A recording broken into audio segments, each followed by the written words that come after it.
Ito reto novo para cada de nós. Nós decidimos fazer isso aqui de boots, de militar categoria.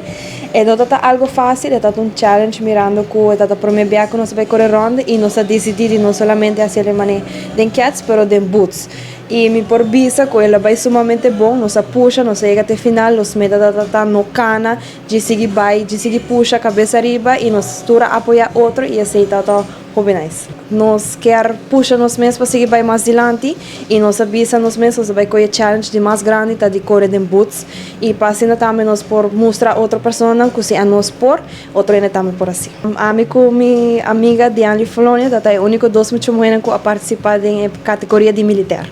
É hobby nice, nós tá pouquinho nervioso no começo, nós também ok, a hoje é dia a chega, nós começamos a preparar de trempar cava, então nós diz para a noite chega, uma vez que ela chega, nós preparamos mentalmente, fisicamente, nós fazemos warm-ups que nós vamos e nós diz começa a puxar com o dia a começar, dessa é minha pessoa abai, dessa é Jeremy Bucot abai e dessa é Ramil Romero tota é o último que acorre e nós sigue puxa outro e daqui também na pessoa que tota para na banda que também apoiar-nos e lá nos sentir que nos causa bom causa também. Me quer dizer bolso que não está algo fácil, pero sempre tem reto na novo que bem de caminho e se você botar bom mente para lograr isso aqui, você fazer isso aqui com hope encorajamento e hope esforço. Nós trabalhamos como teamwork, e meta tá para nós lograr junto e nós seguir puxar outro para nos make. E dia vai hope bom, tá base dura para e meta tá para nós lograr junto.